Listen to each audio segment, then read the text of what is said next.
Under the shadow of Mount Fuji lies one of Japan's most haunting landscapes, a place that seems to exist between the living world and whatever lies beyond it. Aokigahara, often called the Sea of Trees, stretches across the volcanic soil left behind by Mount Fuji's last eruption more than 1,000 years ago. From above, the forest looks beautiful, even serene, vast green ocean frozen in time. But once you step inside, the beauty quickly twists into something far darker. The canopy is so thick that sunlight barely filters through. The ground is uneven and full of sinkholes covered by moss, and sound itself seems swallowed by the dense vegetation. Every step feels heavier, every breath slower.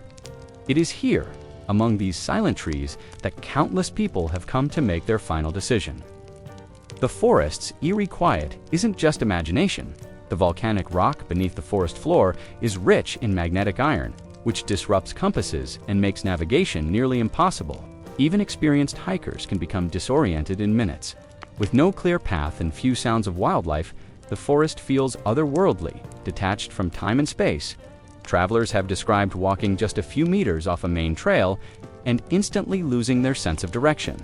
The further you go, the more the outside world disappears. No city noise, no phone signal, only the creaking of wood and the whisper of wind through leaves. Many visitors say it feels like the forest itself doesn't want you to leave. But what makes Aokigahara infamous isn't its geography, it's its reputation. For decades, it has been known as Japan's suicide forest. The association began in the 20th century, but its roots go deeper, tangled with centuries of Japanese folklore. In ancient times, stories were told of yurei, restless spirits of the dead who lingered in the forest. These spirits were said to be drawn to sorrow, feeding off the emotions of those who entered. Some legends spoke of yubesut, an old practice during periods of famine in which elderly or sick family members were left in remote mountains or forests to die, to spare resources for others. Aokigahara's isolation made it the perfect setting for these haunting tales. And over time, its identity as a place of death began to take hold. In modern Japan, that association grew stronger after the release of certain works of fiction. One notable example is Saiko Matsumoto's 1960 novel Kuroi Jukai, The Black Sea of Trees. The story depicted lovers who went into Aokigahara to end their lives, and it tragically inspired real people to do the same. Over the years, newspapers began reporting an alarming number of deaths in the forest each year, cementing its grim legacy.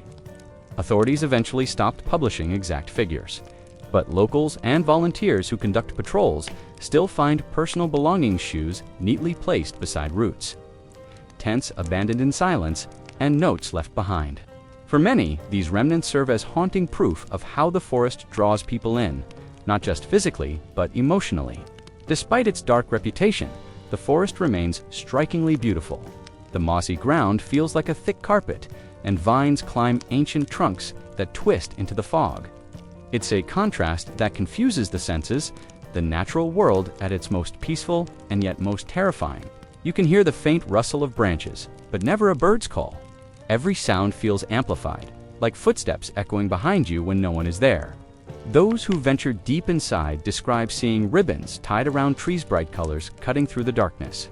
These ribbons are often left by visitors or volunteers to mark their way back, a fragile lifeline through a maze of despair. Aokigahara's isolation gives it an almost sacred stillness. In Japanese culture, forests are traditionally seen as places of spiritual energy spaces where one can find both peace and reflection. But here, that spiritual connection takes on a darker meaning. Visitors often speak of an invisible pressure, as if the forest holds the memories of those who perished within it. Some describe feeling watched. Others speak of sudden chills or overwhelming sadness without reason. Whether this is psychological suggestion or something supernatural, it's undeniable that Aokigahara has a presence, a heaviness that settles in your chest the moment you enter. To understand the gravity of this place, it's important to recognize how Japan views death and mental health. For many years, cultural stigmas made it difficult for people to talk openly about depression or suicidal thoughts.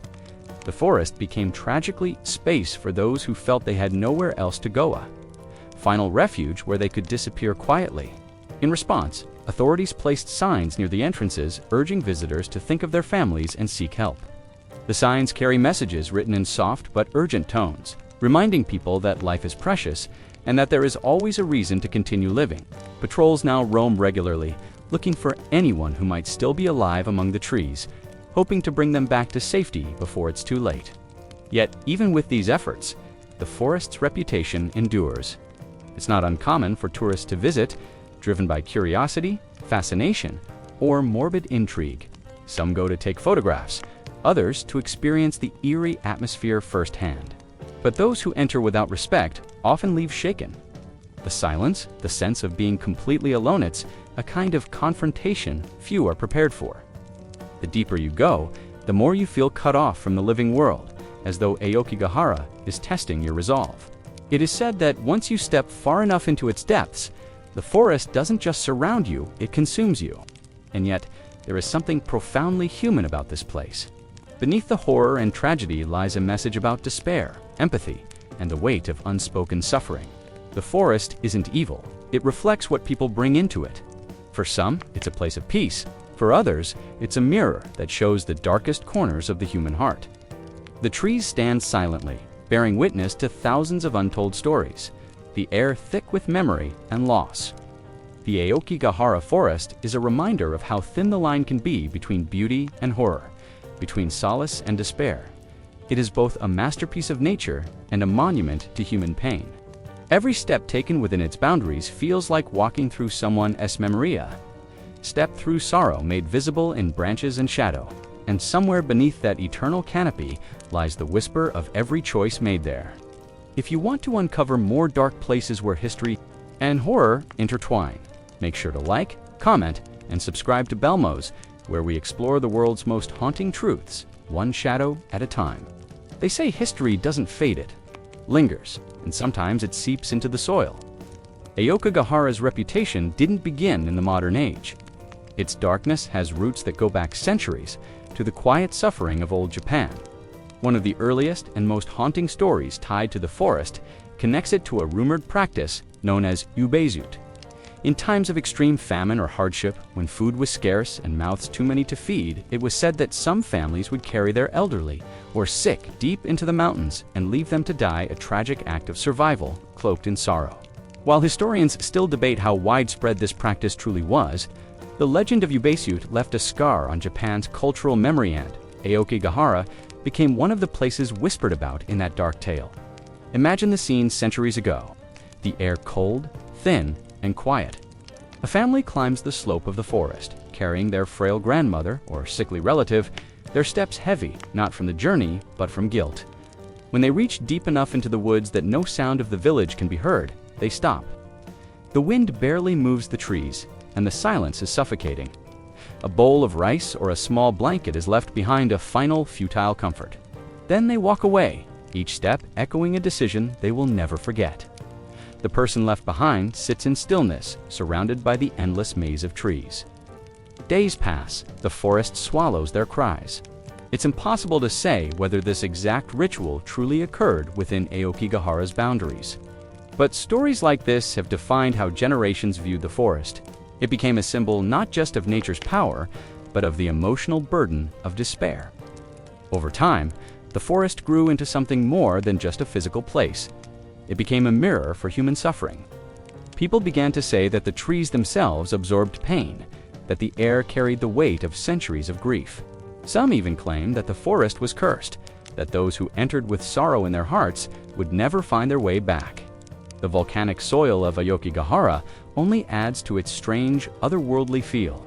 The ground is uneven and laced with hardened lava from ancient eruptions of Mount Fuji. Roots twist like veins through the dark rock, and the density of the vegetation creates an unnatural quiet. When you step into the forest, the sound of your own breathing becomes loud enough to feel intrusive. Birds are rare. Wind doesn't travel far. Even footsteps are muffled. This eerie stillness feeds the imagination, and Japan, imagination and folklore often walk hand in hand. Stories began to form, passed quietly between generations. Some spoke of spirits of the array, restless ghosts who wander between the living and the dead.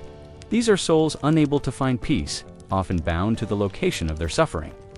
In traditional Japanese belief, death leaves an emotional residue. And if a person dies filled with anger, sadness, or regret, their spirit lingers. Aokigahara became known as a gathering place for these yurei.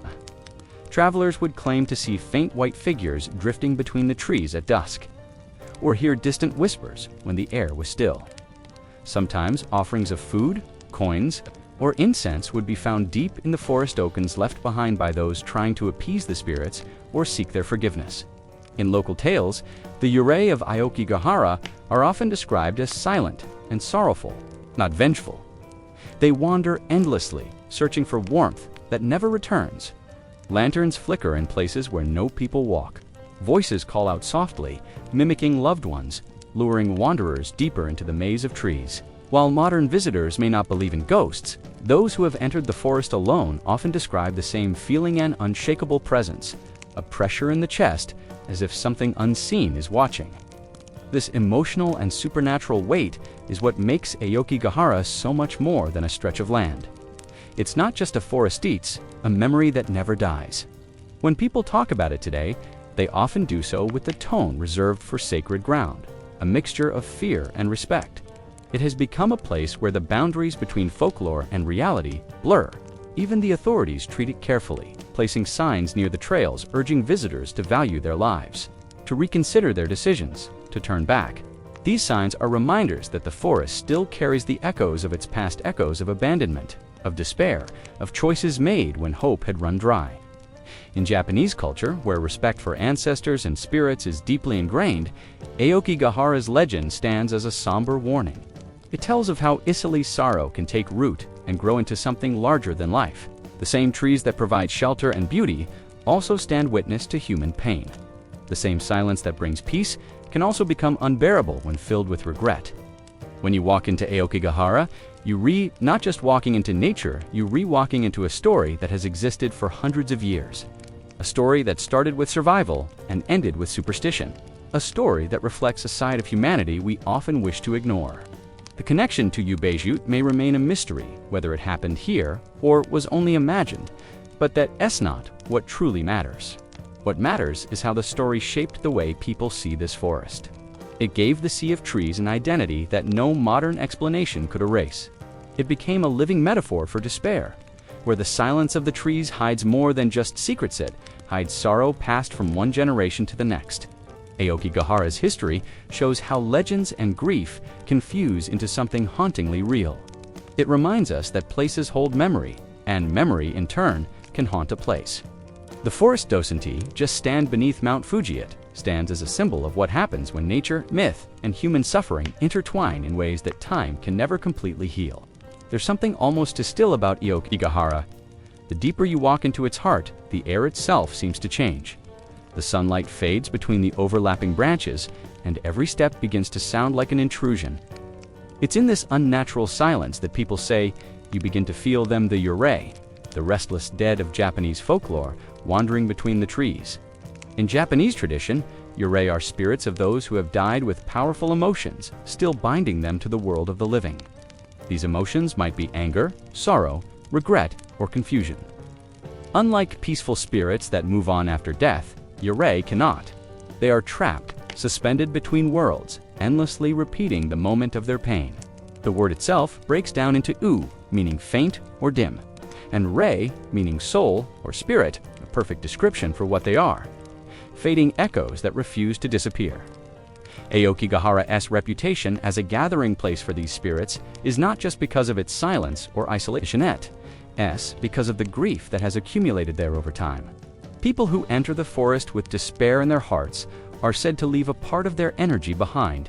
When a person dies in deep emotional turmoil, that sorrow, according to folklore, can stain the land. The result is a place that feels heavy, charged with invisible tension. In Aokigahara, locals say that this weight doesn't just come from superstition, it comes from the spirits themselves. The classic image of a yurei is instantly recognizable in Japanese culture: pale white skin, long black hair hanging loose, and a white burial kimono. The hands hang limply, the feet often don't touch the ground. This ghostly image has influenced Japanese art, theater, and even modern horror cinema. But in the sea of trees, these spirits are not stories on a stage, They are said to be real presences felt by those who dare to venture too far inside. Visitors have reported strange phenomena that defy explanation. Some speak of hearing faint weeping or laughter echoing between the trees, even when they are completely alone. Others describe seeing fleeting white figures at the edge of their vision, vanishing as soon as they turn their heads. There are accounts of people hearing their names whispered softly, as though someone invisible is calling them deeper into the forest. Compasses spin wildly, electronic devices fail, and paths seem to change direction. Rational minds might explain this through magnetic interference or psychological fear, but to those familiar with Japanese folklore, it's the work of the yurei, playing with the minds of the living. Local guides who patrol the forest often speak in low voices when describing these encounters. They don't mock the stories. In fact, many refuse to go deep into Aokigahara alone. Some carry charms from shrines or tie bright ribbons to trees to mark their paths, a modern version of spiritual protection. These ribbons serve both a practical and symbolic purpose. Practically, they keep a person from getting lost. Spiritually, they are re-believed to help guide the dead back to the world of the living war. Keep the living from being lured into the world of the dead. The idea of the yurei in Aokigahara reflects something deeply Japanese. The belief that emotion is energy, and that energy can outlast the body. When someone dies in despair, that emotional force doesn't vanish, it lingers. It seeps into the air, into the soil, into the trees themselves. That's why, to many, Aokigahara isn't just haunted ditts alive with sorrow. Every twisted branch, every shadowed clearing feels like it's watching. In some local stories, the yurei of Aokigahara are not simply passive wanderers. They are believed to interact with those who enter the forest, especially people who come there in emotional pain. Some say these spirits are jealous of the living, reaching out to draw others into their misery, convincing them to stay forever. Others say they are sympathetic, whispering in soft voices, offering false comfort, urging the living to rest among them. It's this dual nature, both mournful and menacing, that makes the idea of the yurei so powerful and terrifying. Imagine being deep within the forest as night falls. The sun vanishes behind Mount Fuji, and the forest becomes a labyrinth of shadows. You stand still, your flashlight flickering, and the silence presses in like a physical weight. Then you hear something faint, a woman's cry carried on the wind, or maybe just your imagination. You turn, but there's nothing there. And yet, the feeling remains, a prickling on your skin, the sense that you are being watched from just beyond the circle of light. That's the power of the yurei. They don't need to appear to be felt. Japanese culture often portrays yurei as bound by unfinished business. They cannot find peace because something about their death was unresolved in injustice, an unfulfilled desire, or a betrayal. Aokigahara, with its long history of tragic deaths, becomes a magnet for such souls. Some monks believe that prayers and rituals can release these spirits, helping them move on to the next life. That's why occasionally Buddhist priests visit the forest to perform purification ceremonies. They chant sutras, light incense, and leave offerings for the dead. It's a solemn acknowledgement that even if the stories of ghosts are only symbolic, the pain behind them is real. Even the environment seems to echo these beliefs. The forest floor is covered in moss, thick and damp, as if the ground itself is breathing. The dense canopy blocks most sunlight, casting an eternal twilight even during the day. It's easy to lose your sense of direction, and harder still to shake the growing unease that something unseen is guiding your path. Visitors often describe a sudden drop in temperature, or the feeling that they're not walking alone. Whether that's the work of the yurei, or the human mind trying to make sense of fear, no one can say for sure. The legend of the yurei in Aokigahara also serves a deeper purpose. It's a way for society to process grief and guilt. It's easier to say that spirits haunt the forest than to face the truth that so many people came there in pain. It's easier to imagine that something supernatural draws them than to admit that despair itself can be that powerful. The yurei, in this sense, are both literal and metaphorical. They are the ghosts of individuals and the ghosts of a nation's unspoken sorrow. When locals speak of the forest, they do so with respect. They warn visitors not to mock the place, not to shout, not to wander carelessly. In their culture, such actions can disturb the spirits and invite misfortune. To them, Aokigahara is sacred, not because it is peaceful, but because it demands reverence. Every tree is a witness.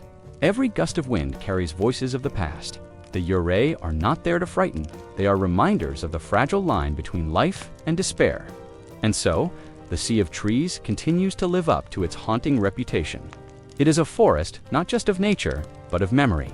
A place where the living and the dead coexist in uneasy silence. Where every story told, every step taken, and every breath drawn feels like part of something much older, an unending echo of sorrow and longing that refuses to fade. Aokigahara is not like any ordinary forest. From a distance, it looks like a serene expanse of green resting at the foot of Mount Fuji. But the moment you step beneath its thick canopy, the world begins to change. The forest closes in around you. The air becomes heavier. The trees stand tall and close together, their roots twisting above the volcanic ground like frozen snakes. Within minutes, the sunlight that seemed so bright outside fades into a dim, shadowed glow, as if the forest itself is swallowing the light. It's this suffocating density that gives Aokigahara its most haunting quality, a silence so deep it almost hums. Sound doesn't travel here the way it should. The thick layers of moss, leaves, and volcanic rock absorb every step, every word, every breath. Even the wind seems hesitant to move through the trees. Visitors often describe a sense of disorientation that begins almost immediately.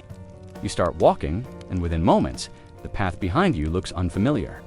The trees seem identical in every direction, twisted, endless, and indifferent. It's no wonder so many people lose their way. The volcanic soil beneath Aokigahara contains high levels of magnetic iron, which interferes with compasses and electronic devices.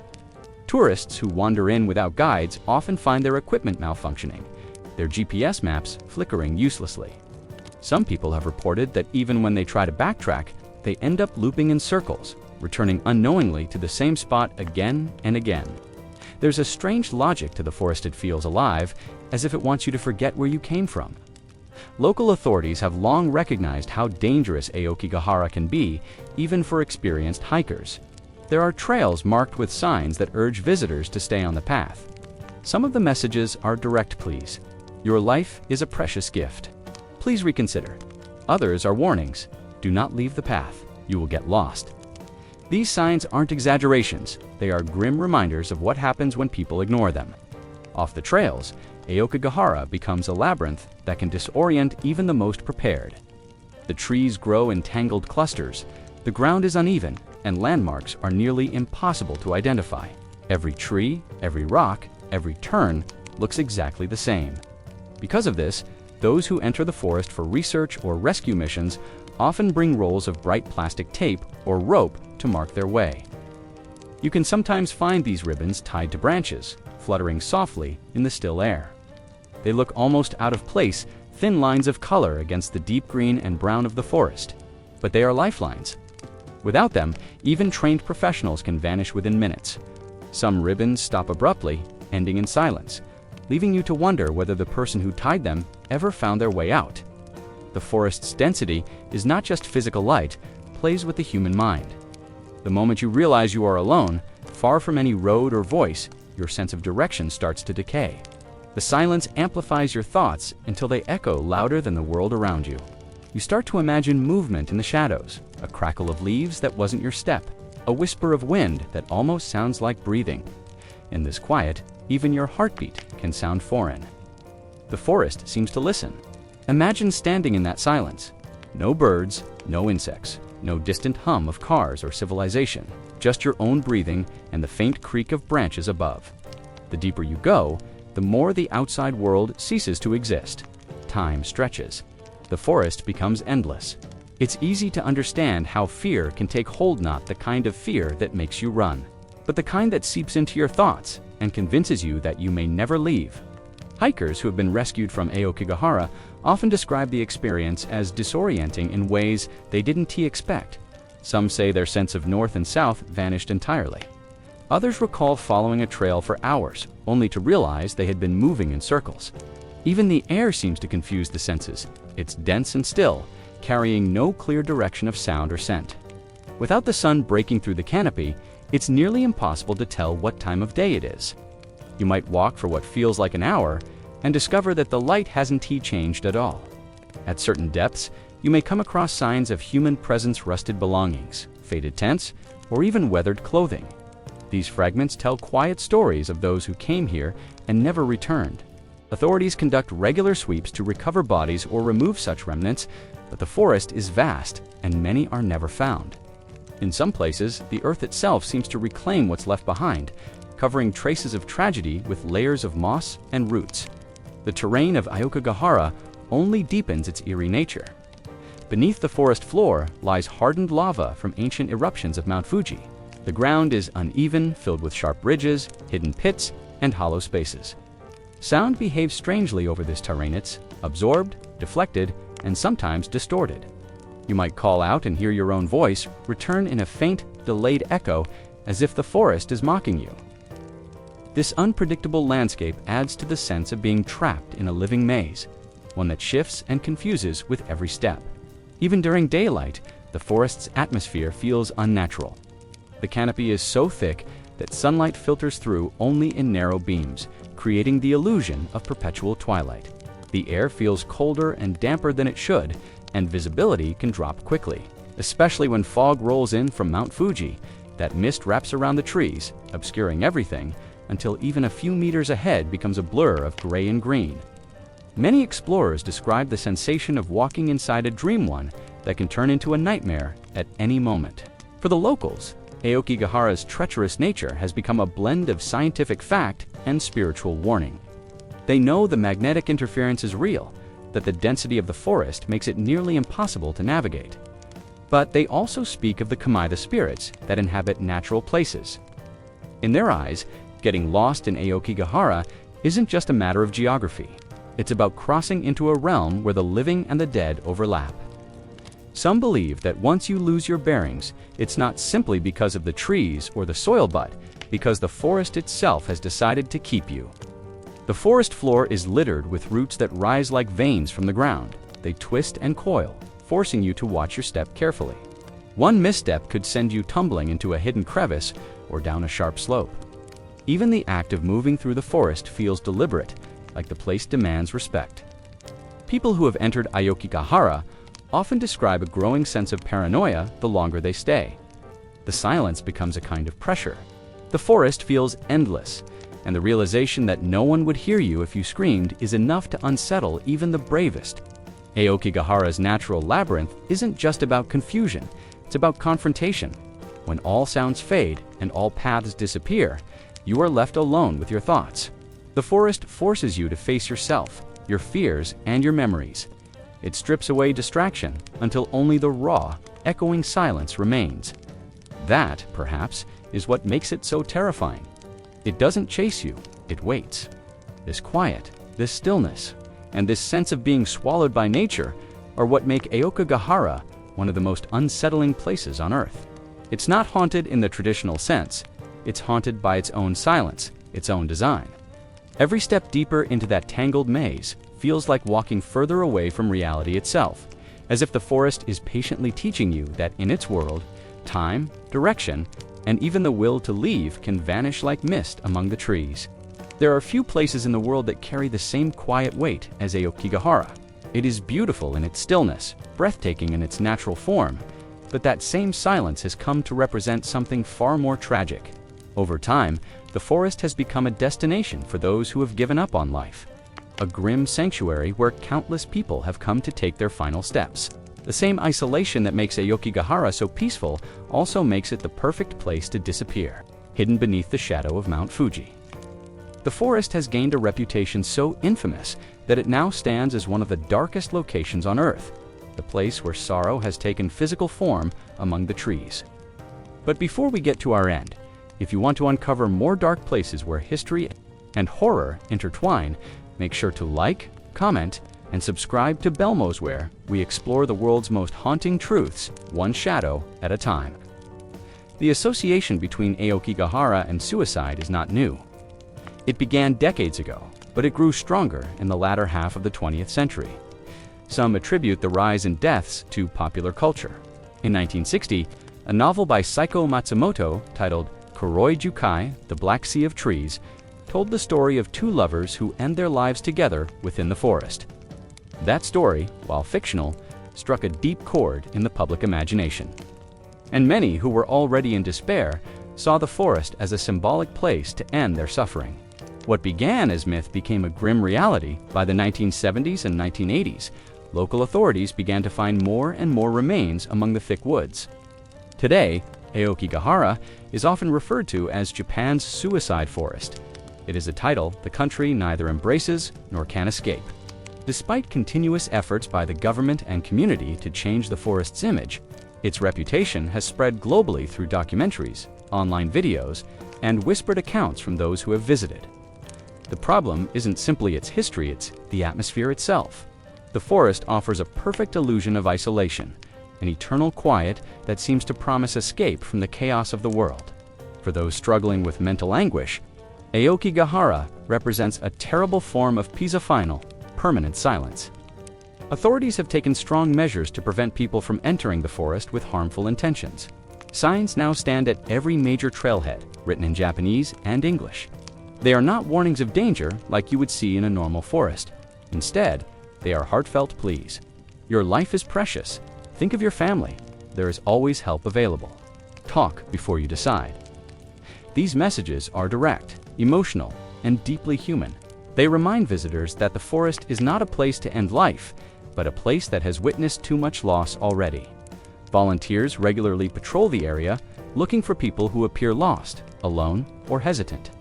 Their job is not only to provide assistance, but to offer a compassionate final chance to remind someone that their story does not need to end here. The Japanese authorities conduct yearly sweeps of Aokigahara, often led by local police and volunteers. These searches are quiet and respectful, but they serve a grim purpose: to locate those who never came back. Even with these patrols, the forest remains vast, nearly 30 square kilometers of dense, tangled terrain. It is impossible to fully monitor, and every year, people still vanish into its depths. The numbers are rarely made public out of respect for the families and to discourage further tragedy.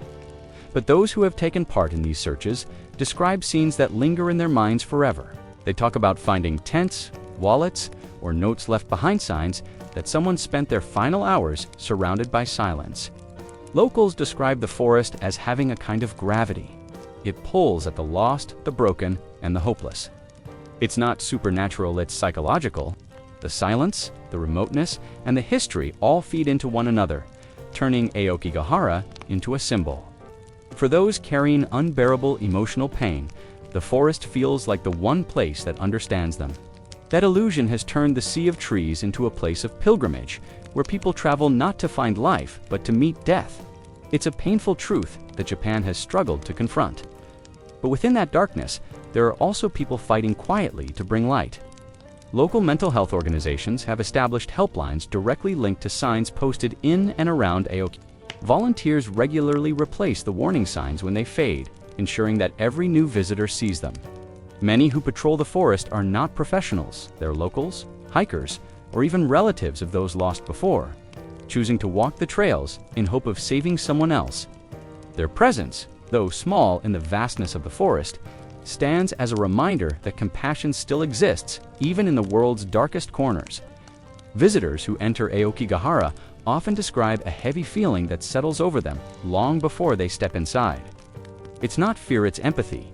Knowing what the forest represents, every creak of a branch or rustle of leaves feels like an echo of the people who came before. Even when the sun filters through the trees, the light feels subdued, as if the forest itself mourns. Those who wander its paths sometimes stumble upon small offerings, flowers, photographs, or folded notes left on stumps or at the bases of trees. These quiet memorials are acts of remembrance, gestures of sorrow, and signs of love from families who couldn't reach their loved ones in time. The forest's beauty makes its darkness even more haunting. Moss blankets the roots in vivid green. The air is crisp and cool. Streams run quietly through the lava formations, reflecting the filtered light. It's a place that seems almost sacred in its stillness, a shrine built by nature itself.